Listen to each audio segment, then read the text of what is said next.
Hello, Trekkies and Trekkers. Well, it's another day of Star Trek Timber, so let's start things off with Menage at Troi. At a reception aboard the Federation Starship Enterprise, following a trade conference on Beta Z, Counselor Deanna Troi argues with her mother, Loaxana Troi, about her insistence that Deanna get married and raise a family. At the same party, Loaxana is approached by the Ferengi de Montague of the ship Kraden, who is interested in Loaxana in a sexual way, but also explains he would like Loaxana to use her telepathy to help him make business. Loaxana rejects him and flatly later remarks that she would rather eat Orion-winged slugs than date Tog. Yeah, I'm kind of agreeing with you there, Loaxana. Afterwards, at the urgent catch of Picard, Commander Riker and his one-time flame, Deanna, decide to take a quick shore leave on Beta Z, while the Enterprise heads out on a routine mission studying a nebula. Loaxana tracks down her daughter and Riker with the intent to encourage a renewed romance between the couple. She's just getting started when Dave Montague arrives, stating that he has come for Loaxana. When he is again rebuffed by Loaxana, Tog has himself and the others transported aboard the Kraden, leaving a confused Mr. Holmes to wonder where his employer has gone. Yeah, if something like that would happen, I would wonder that too.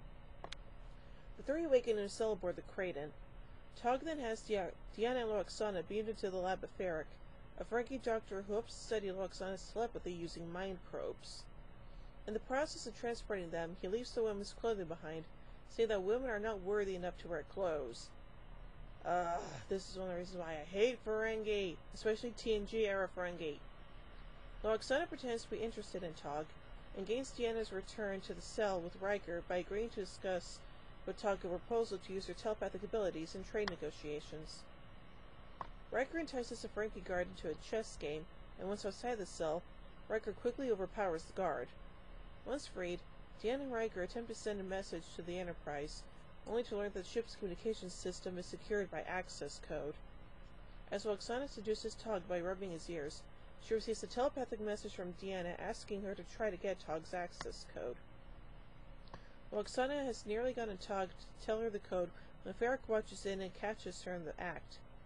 Ferric threatens to humiliate Tog by revealing his incompetence to the Ferengi, but offers to forget the incident if Loaxana is turned over to him for experimentation, despite the fact that the proposed tests may be lethal. Dun dun dun. Meanwhile, the Enterprise leaves the nebula, which has been interfering with communications, and learns from Beta Z officials that Riker and the Trois have been kidnapped. Returning to Beta Z, the Enterprise crew discovers flowers indigenous to Ferengi planet at the spot where Deanna and Riker were last seen. Picard orders a frequency scan to see if Riker has somehow sent a message, but are unable to pick up anything discernible. In fact, Riker has tapped into the system of the Kraden that suppressed Cochrane distortion from the ship's warp field, and modulated to generate a signal using unsuppressed distortion into a pattern he hopes the Enterprise crew will recognize. In the midst of the search, acting as a Wesley Crusher is in final preparation to depart to Earth for a second attempt to pass the Starfleet Academy entrance exam. Just as he is about to leave, he realizes the modulated interference itself may be the signal, and rushes back to the bridge, missing his transport back to Earth. Decoding the signal, young Crusher finds Riker has provided the heading of the Kraden, and the Enterprise heads out in pursuit. Yay! In the meantime, Deanna is experiencing great pain as she senses the mind probes being used on her mother. Riker, having finished setting up the modulation of the Cochrane distortion, arms himself and bursts into Ferric's lab to free Loaxana, but a standoff ensues when Tog enters with a phaser. Just then the Enterprise arrives, and Loaxana buys the release of Troi and Riker by agreeing to stay with Tog and serve him both as a lover and a business partner.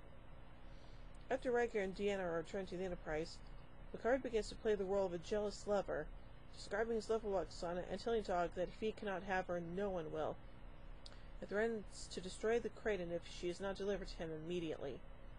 When Picard tries to win back Loaxana at the end, he recites two William Shakespeare sonnets, 141 and 18. Fighting for his life, Dave Montague hurriedly beams back Loaxana directly to the Enterprise bridge and leaves at the area post-haste.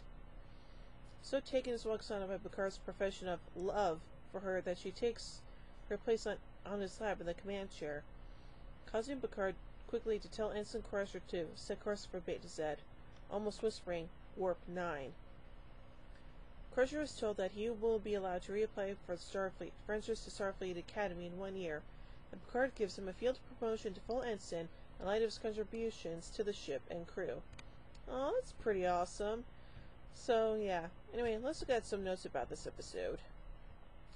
Ethan Phillips, who made a Star Trek debut in this episode as Ferengi, will later go on to become a regular on Star Trek Voyager, playing the character Neelix. Oh joy. Scenes on Beta Zeta were filmed on the Huntington Library Botanic Gardens. Huh, that's actually kind of cool. So far, I see this is a pretty interesting episode, and, well, even though some people hate Loxana, I kind of like her, but I just find her tolerable at best. So, overall, I give Menage a Troi 3 warp cores out of 5. Well, join me soon as we take a look at Transfigurations. So, until then, live long and prosper, everybody.